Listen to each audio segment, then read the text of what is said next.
What's good, YouTube? Week 2 of the Achilles rupture updates. What's good, YouTube? I'm back. Week 2, I survived. Week 2 of my Achilles tendon rupture updates. I feel a bit better in terms of I know I'm getting closer and closer. Each day that goes by, you're closer to the finishing line as such.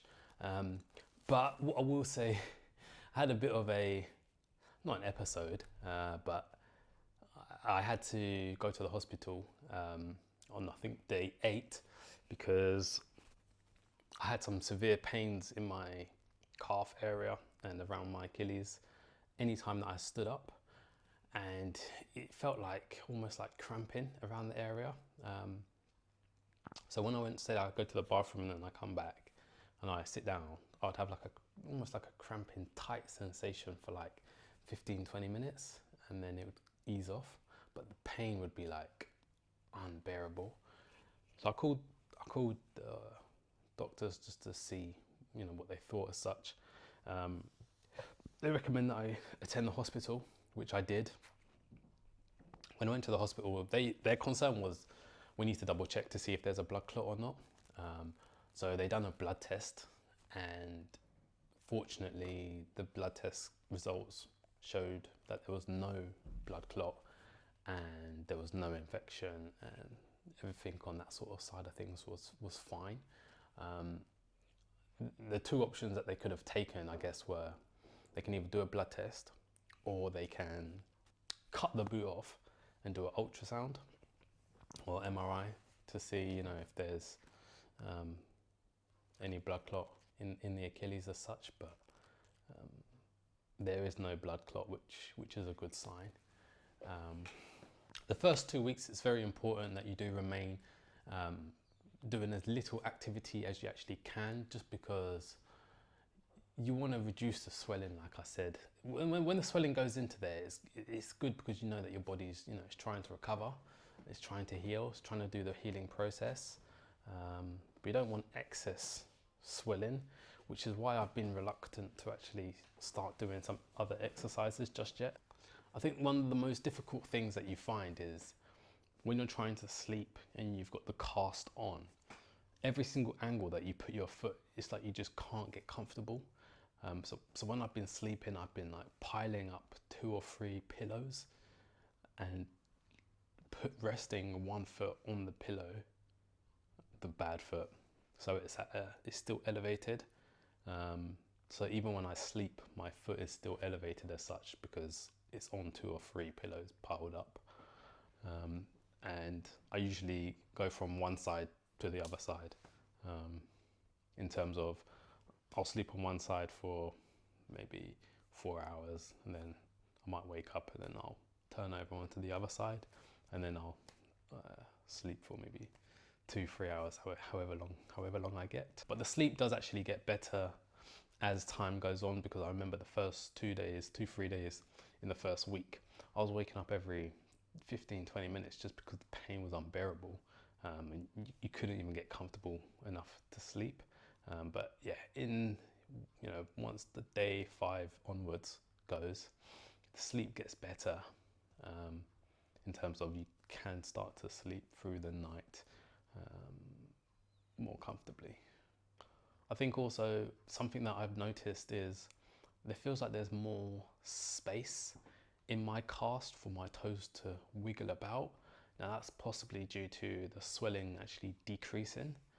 So that means, there's possibly not as much swelling in the foot area. So there's more space for my toes to wiggle about, which feels good. Please also take into consideration that I've ruptured my Achilles in the summer, so the weather is warm. So sometimes, if it's super hot, a super hot day, your foot starts sweating, there's not really too much you can do about it. Unless you get a fan and start fanning your foot, or literally put a fan on your toes, or open the window and stick your foot nearby. But yeah, the last couple of days it's been a bit cooler, so my foot's been more comfortable. My boot is due to come off in 3 to 4 days now. I say my boot, I mean my cast is due to come off in the next 3 to 4 days now, which is gonna be good. I can't wait for it to actually come off.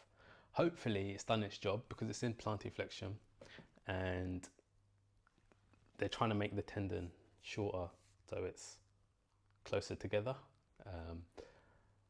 Hopefully they've set it at the right angle that, you know, the gap's got a little bit smaller, and that I can go straight into a boot. So we'll see, we'll find out, and I'll let you know in the week 3 update.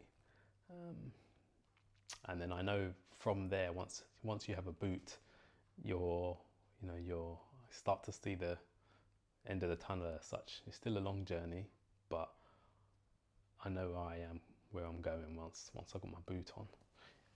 You also feel a little bit more of like a reassurance once you've got a boot on, because you can actually put your foot on the floor. Once you have a cast, you can't even put your foot to rest on the floor. You're constantly hanging it, or you know, it cannot touch. You can't place your foot on the floor at all. So yeah. Along with that, once you have a boot, I mean, you're not supposed to, but you can take it off for 30 seconds. You can take it off for 2 minutes and have a bath in much easier fashion, as opposed to having to tie your foot up with plastic bags or, you know, certain things to cover the cast so it doesn't get wet. Yeah, not much of a great change for week 2. Key points that I would say for you to do: stay hydrated. I'm on these blood thinners. Now, the blood thinners are quite important, I guess, to ensure that you don't get a blood clot, because obviously you're not weight bearing at all, and you're not moving really.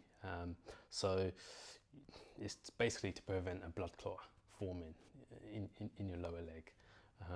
Now they do say your calf is like your second heart, so it pumps the blood back up and around your body.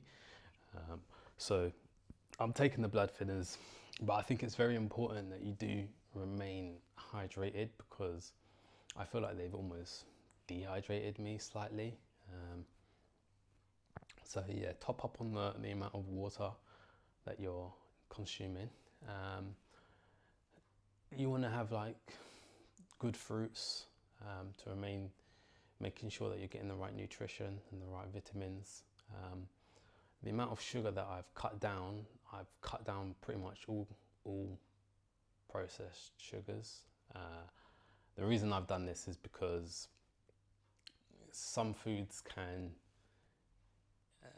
actually produce inflammation. So that's not what I want right now. I don't want my joints becoming inflamed.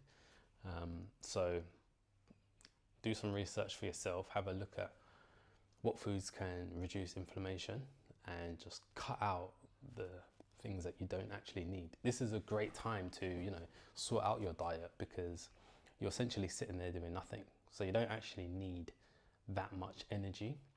You don't need that much food. So eat what you need and when you need. Yeah, you don't. I'm having roughly 2 meals a day. You know, I'll have a breakfast of some sort, and I'll have dinner. Occasionally I might have a lunch, but I don't need to. I'm not starving.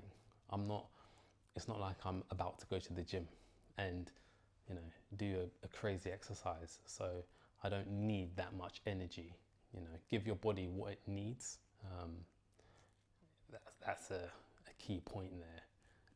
Try and reduce the amount of sugar that you're actually intaking, because the sugar will cause inflammation in your joints. So another key point for you is to remain motivated. It's a time where people can become quite down, and that's not what you want. You know, stress can actually cause inflammation. So if you have anxiety and your stress levels are quite high, it will actually cause inflammation in your joints. So think of things and do things that are actually going to put you in a good mood. I've watched a little bit of TV and a little bit of some series. Some of them are good. watch some old time films that I like, but not too much. I've watched a few podcasts. I haven't read any books, and I thought to myself, this could be a good time to set a target to see, well, how many books can you read in 2 weeks? You've got 2 weeks where you're going to be sitting there doing almost nothing. How many books can you do? If you're a content creator, create content every day. Yes, you're sitting at home, but it doesn't mean that you can't still create content. Be creative with your mind. Think about other options. Write a book, write a diary, do anything. So yeah, that's pretty much it for week 2.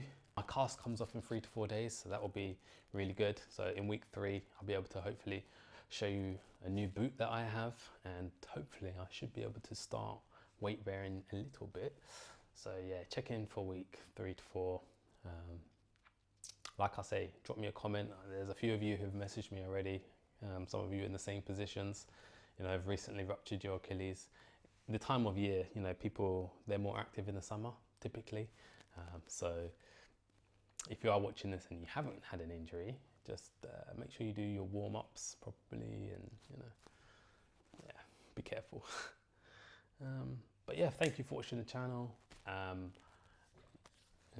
catch you in week 3.